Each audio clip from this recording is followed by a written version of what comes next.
Hello students, हमारे next class में हमने स्टार्ट किया था बेंजाइन। ठीक है, हम उसी को कंटिन्यू करते हैं।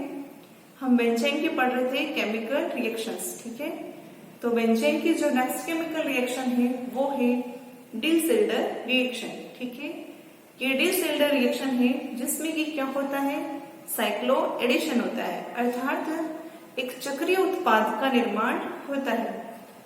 डिसल्डर रिएक्शन में एक ईन और एक डाइईन दोनों के मध्य एडिशन रिएक्शन संपन्न होती है। जो ईन की तरह व्यवहार करता है, जो ईन होता है वो क्या होता है, इलेक्ट्रोफाइल की तरह व्यवहार करता है, जबकि जो डाइईन होता है वो किसकी तरह व्यवहार करता है, न्यूक्लियोफाइल की तरह व्यवहार करता है। ठीक है, तो यहाँ देखो जो बेंजाइन है उसमें ये जो पाई बॉन्ड है वो इसमें पार्टिसिपेट करता है।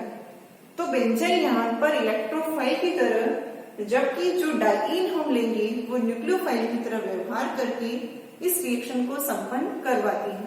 देखो कैसे, हमने यहाँ लिया है 1,3 ब्यूटाडाइईन। ठीक है, 1,3 ब्यूटाडाइईन लिया है, उसकी रिएक्शन हम बेंजाइन से संपन्न करवा रहे हैं। तो जब ये रिएक्शन होती है तो देखो किस तरह से पाई बॉन्ड की शिफ्टिंग होती है और साइक्लो एडिशन रिएक्शन संपन्न होती है। तो ये पाई बॉन्ड यहाँ शिफ्ट हो जाता है।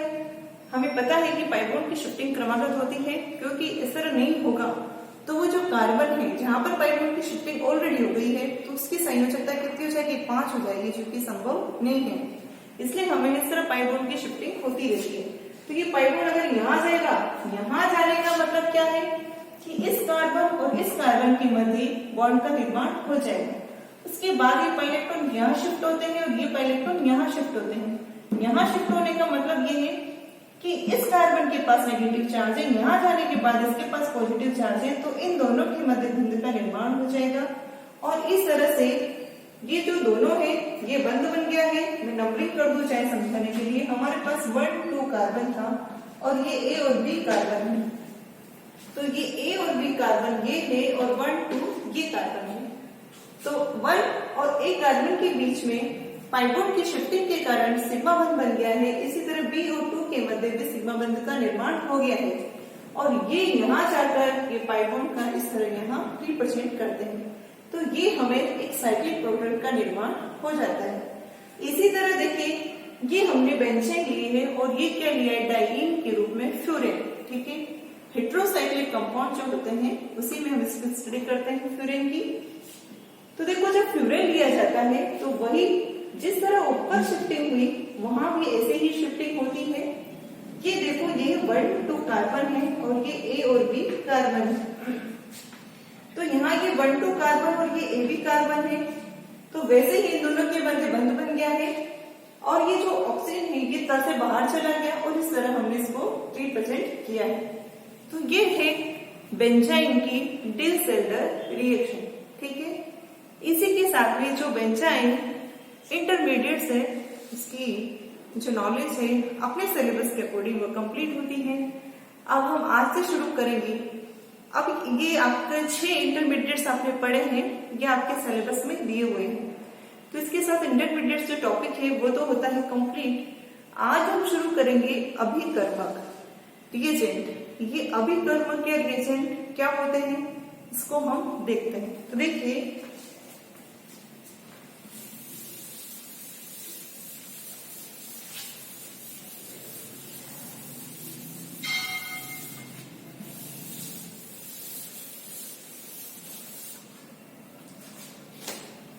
आज का हमारा टॉपिक है रिएजेंट।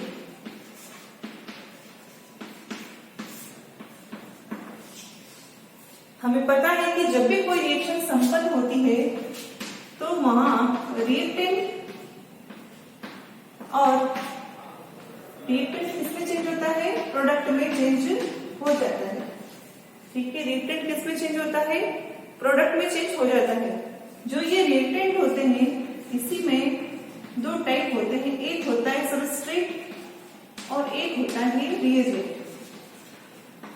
ठीक है, सबस्ट्रेट क्या होता है, क्रियाकारक जिस पर कि रिएजेंट अटैक करता है, और रिएजेंट क्या होता है, जो कि सबस्ट्रेट पर अटैक करता है। अर्थात ये तो कैसी स्पीसीज है, ये अटैकिंग स्पीसीज है।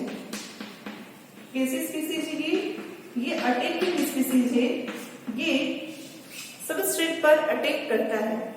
तो वो स्पीसीज जो कि किसी रासायनिक अभिक्रिया के दौरान क्रियाकारक पर आक्रमण करके रासायनिक अभिक्रिया को संपन्न करती है, क्या कहलाता है, रिएजेंट कहलाता है, अभिकर्मक कहलाता है। वो स्पीसीज जो किसी रासायनिक अभिक्रिया के दौरान क्रियाकारक पर अटैक करके आक्रमण करके रासायनिक अभिक्रिया को संपन्न करवाती है, क्या कहलाती है, रिएजेंट या अभिकर्मक कहलाती है। ठीक है, ये अटैकिंग स्पीसीज है, ये सबस्ट्रेट पर अटैक करती है। ये तो हुई रिएजेंट या अभिकर्मक की डेफिनेशन।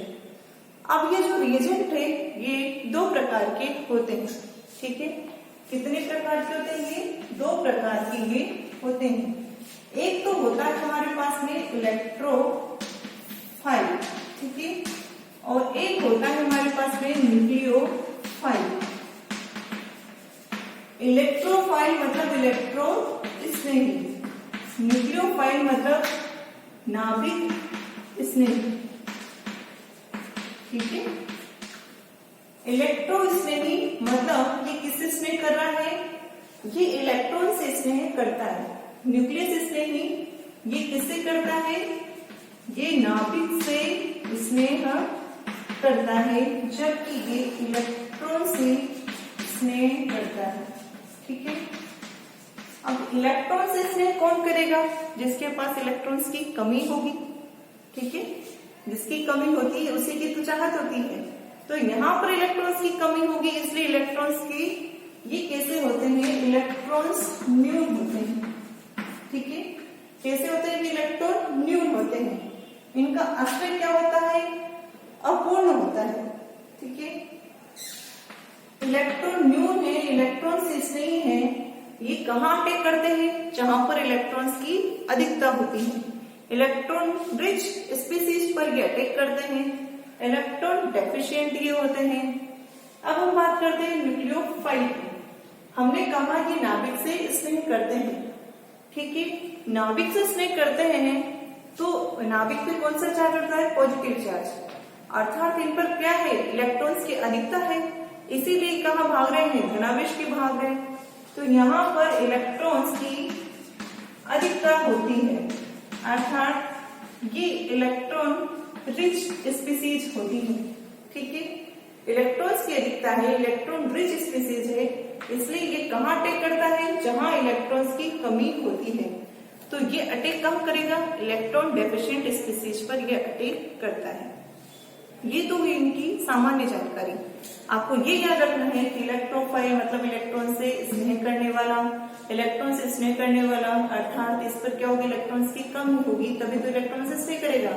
और न्यूक्लियोफाइल मतलब नाभिक स्नेह, अर्थात नाभिक से स्नेह करने वाला, नाभिक पर क्या है, पॉजिटिव चार्ज होता है। पॉजिटिव से कौन स्नेह करेगा, जिसके पास नेगेटिव हो।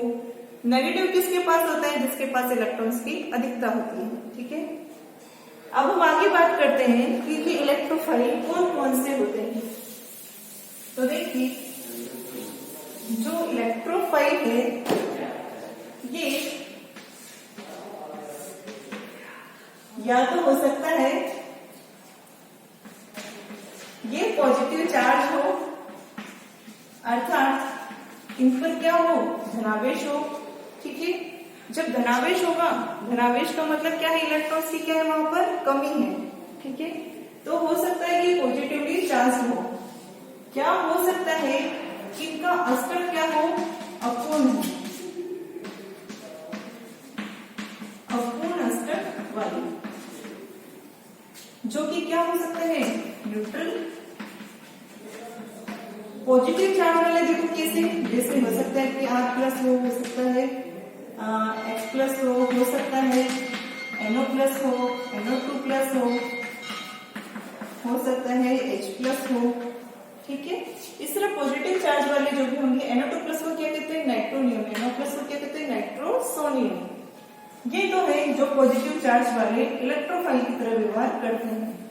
नेक्स्ट देखो अपूर्ण अष्टक वाले, तो वो कंपाउंड जिनके पास में p कक्षक होता है जो कि अपूर्ण होता है, मतलब रिक्त p कक्षक अवेलेबल होगा तो क्या करेंगे, वो क्या करेगा, जैसे BCl3 लेते हैं अगर हम, तो BCl3 में क्या होता है, इसका अष्टक अपूर्ण होता है, 6 कक्षक है और यहाँ पर रिक्त p कक्षक अवेलेबल होता है।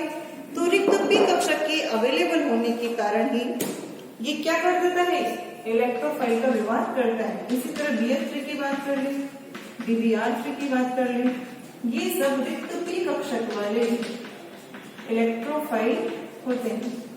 इसी तरह माना कि किसी के पास d कक्षक रिक्त हो तो वो आने वाले जो इलेक्ट्रॉन्स है उनको क्या करेगा, d कक्षक में स्थान दे देगा। तो ऐसे वाले जैसे ZnCl2 है, ठीक है, ZnCl2, SnCl2, ये सब के सब क्या करते हैं, इसका व्यवहार करते हैं। जैसे मानो FeCl2, FeCl3, PCl5, ये सारे के सारे ऐसे हैं जिनके पास रिक्त d कक्षक अवेलेबल है, तो ये भी क्या करेंगे, इलेक्ट्रोफाइल की तरह व्यवहार करेंगे। ये देखिए कि ऐसे स्पीसीज है जो कि उदासीन है फिर भी किसकी तरह व्यवहार कर रही है, इलेक्ट्रोफाइल की तरह व्यवहार कर रही है। नेक्स्ट देखिए, अगर ऐसी स्पीसीज हो जिसमें पाई बॉन्ड हो, ये देखिए अभी हम किटीन लेते हैं, जहां पर पाई बॉन्ड हो लेकिन साथ में ही मोर इलेक्ट्रोनेगेटिव वाला एटम जुड़ा हो तो वहां पर भी वो क्या करेगा, इलेक्ट्रोफाइल की तरह व्यवहार करेगा। देखो कैसे, ये पाई बॉन्ड के इलेक्ट्रॉन इस ओर शिफ्ट हो जाएंगे तो कार्बन पे क्या आ जाएगा, पॉजिटिव चार्ज आ जाएगा। तो इस कंडीशन में ये क्या करेगा, इलेक्ट्रोफाइल की तरह व्यवहार करेगा, ठीक है। इसी की तरह अगर यहाँ पर ऑक्सीजन की जगह क्या हो, सल्फर जुड़ा हो, तब भी कहाँ चला जाएगा, सल्फर की ओर चला जाएगा। तो कार्बन से ज्यादा इलेक्ट्रोनेगेटिव वाले कंपाउंड अगर इसके साथ जुड़े होंगे तो वो क्या करेगा, इलेक्ट्रोफाइल की तरह व्यवहार करेगा। अब हम देखते हैं कि न्यूक्लियोफाइल कौन कौन से हो सकते हैं। तो न्यूक्लियोफाइल हो सकते हैं तो जो कि ऋणावेशित होते हैं वो न्यूक्लियोफाइल की तरह व्यवहार करेंगे। जैसे देखिए कैसे, OH minus, OR minus, SH minus, SR minus, Cl minus, Br minus, I minus, ये सारे के सारे क्या है, नेगेटिवली चार्ज है। तो ये सब के सब क्या करेंगे, नाभिक स्नेह की तरह व्यवहार करेंगे। जो ऋणावेशित है वो नाभिक स्नेह की तरह व्यवहार करता है। नेक्स्ट देखिए, अगर इस तरह से पाई बॉन्ड जुड़ा हो उसी के साथ में क्या जुड़ा हो, लॉन पेयर वाला ग्रुप जुड़ा हो, तो ये लॉन पेयर वाला ग्रुप है, ये क्या करेगा, इस तरह इलेक्ट्रॉन्स को देगा। तो इलेक्ट्रॉन्स को देगा तो ये क्या बना लेगा, इसको इलेक्ट्रोनिकली रिच बना देगा। तो ये किस तरह का व्यवहार करेगा, नाभिक स्नेह की तरह व्यवहार करेगा। तो यदि पाई बॉन्ड के साथ में, एल्कीन के साथ में यदि यहाँ पर इलेक्ट्रॉन विड्रॉइंग ग्रुप जुड़ा हो तो क्या होगा, यहाँ पर ये न्यूक्लियोफाइल की तरह व्यवहार करेगा। इसी के साथ में थर्ड है, जहां पर ऑलरेडी यदि लॉन पेयर प्रेजेंट है तो वो क्या करेगा, न्यूक्लियोफाइल की तरह व्यवहार करता है। तो ये सब के सब कैसे हैं, ये सब न्यूक्लियोफाइल होते हैं। जैसे क्लोरीन की बात कर रहे हैं, लॉन पेयर ये दे सकता है, तो ये भी न्यूक्लियोफाइल की तरह व्यवहार करते हैं। तो लॉन पेयर वाले, पाई बॉन्ड के साथ लॉन पेयर वाले और नेगेटिव चार्ज वाले, ये सारे के सारे क्या करते हैं, न्यूक्लियोफाइल की तरह व्यवहार करते हैं। तो ये देखा हमने रिएजेंट की अटैकिंग स्पीसीज, इलेक्ट्रोफाइल और न्यूक्लियोफाइल दो टाइप के होते हैं। इलेक्ट्रोफाइल इलेक्ट्रॉन स्नेह, न्यूक्लियोफाइल नाभिक स्नेह होते हैं और उनके कुछ उदाहरण हमने देखे हैं, ठीक है। आज यही इसी पर हम टॉपिक को कंप्लीट करते हैं। हमारी जो नेक्स्ट टॉपिक होगा वो होगा टाइप्स ऑफ रिएक्शंस, कि ऑर्गेनिक केमिस्ट्री में हम जो रिएक्शंस पढ़ते हैं वो हम कितने टाइप की पढ़ते हैं, ये हमारा नेक्स्ट टॉपिक होगा। आज के लिए ही थैंक यू।